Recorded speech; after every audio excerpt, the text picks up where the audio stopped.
Hi, I'm Matt, And I'm Chris. and it's another Monkey Monday, and we're back at home, Chris, comparing walls. Yeah, blue, dark blue. Yeah, I've also gone for dark blue, and that's Yeah, by accident, actually. Yeah, we didn't even plan it, but we're on brand. no. Nice and cozy. And what are we talking about today, Matt? On another Today, Monkey Monday.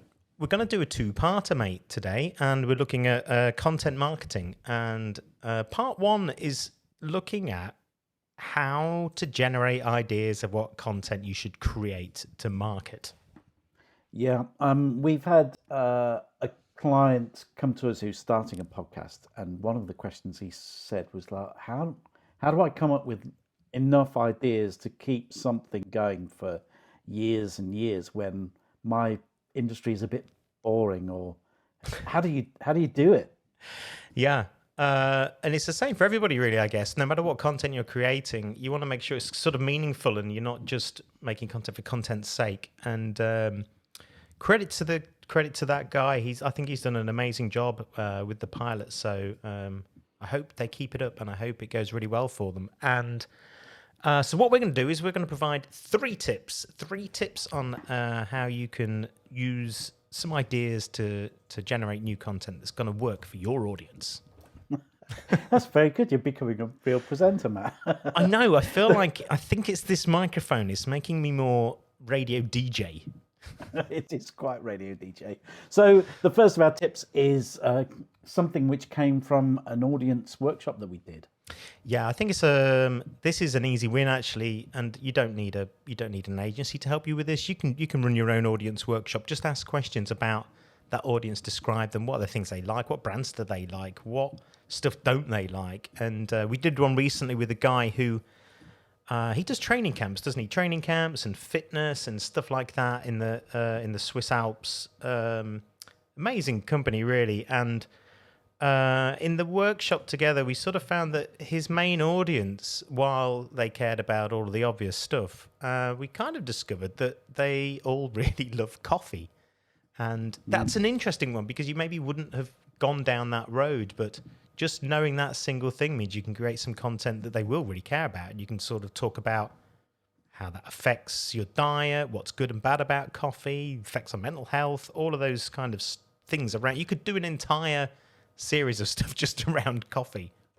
Yeah, it just sparks a load of ideas. Like you could at every vlog, you could recommend a different coffee at the end. You could get your entire tribe to recommend it together, and as part of the sort of exercise regime, you could have this little nice thing tagged on the end. So it's a little bit of a reward that brings everyone together. It's kind of an interesting thing. Create a coffee club, something like that.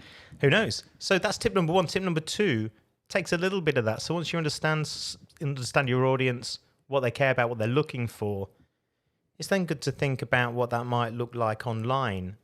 So one great thing to do is to create content that answers questions people are asking of you directly on their interwebs. So Yeah. that could be anything, really. But once you sort of curate and create that content, you might engage with an audience who's specifically looking for that. Yeah. Now we have a group of online marketing elves who we can ask these questions of. But for normal people who don't have those, you would just go around and put yourself in the mind of someone who wants to buy from you and figure out all those questions that they're asking. It's not that tricky, is it, really?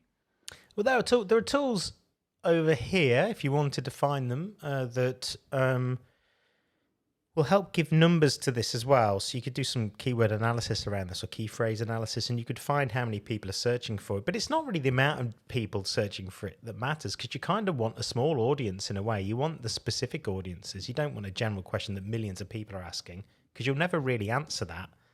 Or you probably won't answer it as well as a bigger domain authority's answered it over here. So finding those really niche questions, and it's less about the amount of people searching for it. It's more about how relevant it is. How relevant can you make that question to you? And if you can answer that and appear in the answer bank, that's really good. It's really good content marketing strategy. Yeah. So you create that kind of content in a weekly blog or something, would you? It could be that.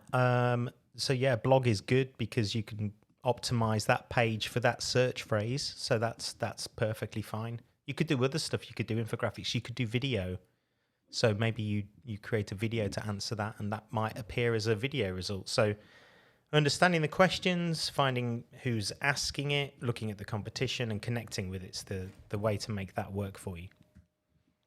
And finally, and finally on this week. Our third tip comes from just recent experiences we've had with people, hasn't it? Yeah, I think anything that sort of sparks a conversation in your business, and our brains do it a lot, Chris, don't we? We have conversations and we go, oh, I think our audience would find this really useful. And that can curate an idea of vlog that we might put together. So in a similar way, any experiences you've had, any stories you've told, anything your customers have talked to you about. I really like what you said about even receptionists. Chris, you said something.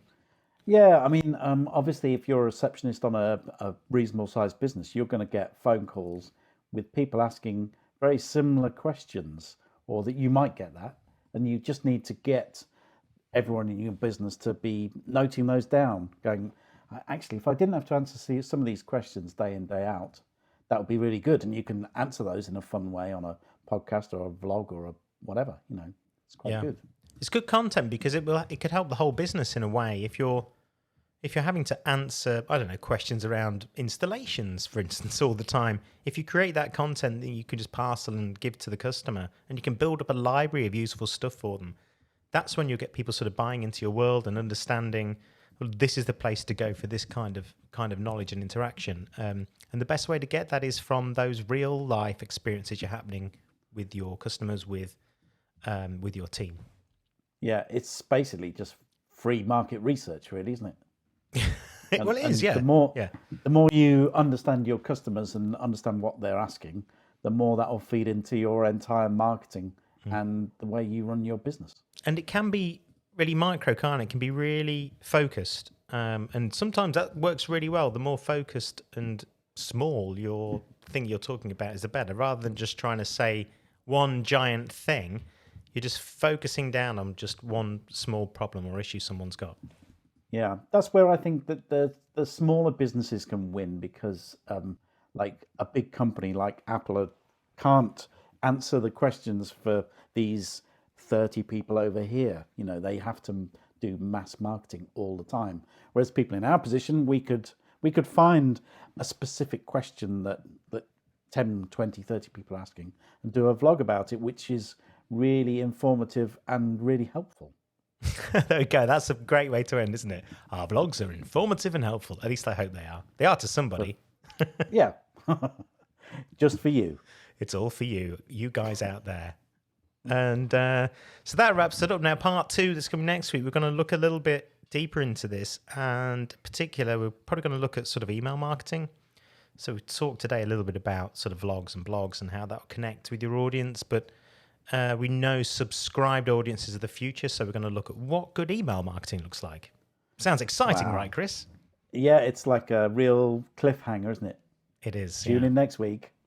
Tune in next week when Matt and Chris talk about email marketing. Will Chris's pigeon return and interrupt the podcast? Will Matt remember what he's talking about? All will be revealed next week on Monkey Monday. Sorry, that made me cough. See you next week. Cheers.